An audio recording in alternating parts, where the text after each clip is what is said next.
Cary Harrison here with you at the New Media Film Festival, and this is one of those fun moments where you get to talk to one of the founding fathers, really, of how we look at filmmaking today.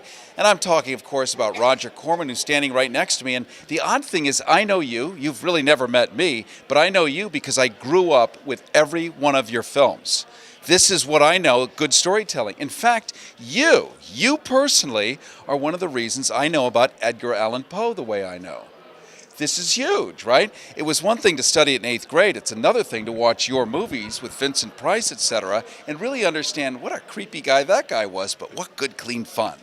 It was more or less clean fun, and we came close to Poe.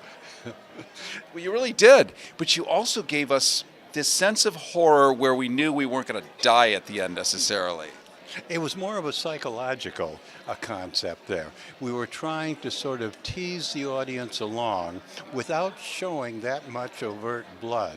It was suggestion to draw the audience into the film and then hit them at the right moment. And Roger Corman, you also really invented this idea of delivering movies fast and efficient. You're probably one of the only humans ever in Hollywood to finish a movie early and say, you know what, we have the setup. Let's make another movie. What have we got, 8 minutes? That was The Raven. We finished one day early, and I had a script written, and my good friend who was sort of broke, Jack Nicholson, I said, Jack, come along. I've signed Boris Karloff for 2 days. We're going to shoot on these sets for 2 days. It'll be Boris and you. Then Boris goes back to England, and you're going to emerge as the star of the picture when I get the rest of the money to finish the film. Wow. And let's talk about directors. You are in your panoply, your pantheon of superhero directors. You've given us Ron Howard, you've given us Martin Scorsese, then you've cameoed and appeared in things as well. You've got this long legacy that's really too hard for a lot of people to wrap their mind around. It's a long life of doing nothing but making people happy. And I'm saying that because I'm a customer. They're all happy. I'm happy. We're delighted you're happy. And here you are at the New Media Film Festival. So when you started your early years of storytelling, using black and white and other things, and here we are using this device to make a movie, an iPhone or an iPad or smaller or a GoPro, unimaginable, say, in 1957. Well, this is new media, but new media has been with us forever. When man first learned to talk and to write, and when they invented the printing press, this was new media at that time. So we're simply continuing the tradition of new media, which constantly evolves. Well, let's offer a treat to somebody watching. We've got probably close to 1 million people or greater right now. Gee, I want to be a great filmmaker. What's the secret? Is there a secret? The secret is to have a little bit of talent, but then work tremendously hard. It is really hard work, and people think of it as glamorous, and to a certain extent it is, but it is really hard work. Well, we're talking to Roger Corman. You are really the legacy founding father of how we actually do television, I think. I mean, much of the formats are based on what you successfully did, which is take a project, turn it around. You wrote a book about how to, make hundreds of Hollywood movies and never lose a penny. I actually lost a couple of times, but that's all right. We can forget those. What's your favorite of all your movies? Well, I've been asked that. Maybe one of the Poe films, Mask of the Red Death, or Pit and the Pendulum.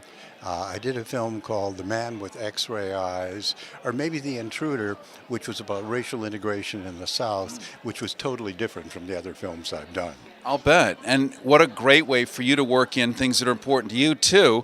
Things that maybe we're not allowed to talk about or we're not used to being talked about in public, but you get to work that stuff in, too, to bring in the entire audience and not just part of it. Yes.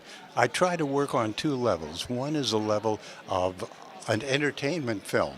It's billed as an entertainment. The audience goes to see the entertainment, and hopefully there's some little thought of mine subtextually that some people might understand.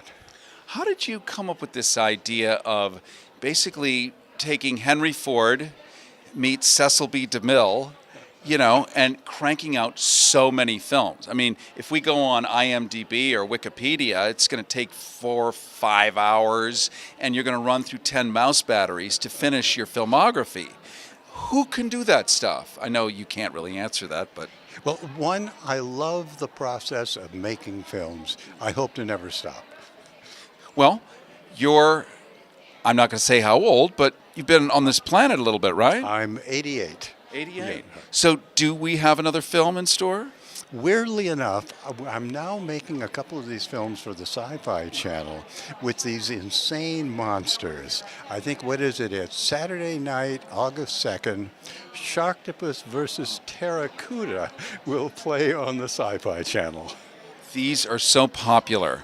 I can't tell you the grown-ups that I know that sit down, tune into the Sci-Fi Channel, and obsessively watch these things. They're Herculeanly, that's a great word, isn't it? It's a great word. Herculeanly popular, these Sharknado and these things. Yes. So I imagine we're going to probably get a half a dozen out of you. Yes, maybe more. Who knows? If you're unlucky, more. So one quick final thing about Poe, because that really is kind of your signature thing. Why Edgar Allan Poe? I think Poe was working in the 19th century much the way Freud was. They were both dealing with the unconscious mind. And I think part of the way you express horror is to tap the fears of the unconscious mind. And I thought Poe was maybe our greatest writer who was able to do that. Yeah. I talked to John Aston. Many of us might remember him as Gomez Addams in the Addams Family, and he played Edgar Allan Poe on stage for a couple of years. I didn't know that. And he said it was life-changing to him. It gave him incredible insight into the human condition. I imagine it's given you insight too. Yes, because the more I studied Poe, the more I learned about what he was doing, and I learned more about myself in the process.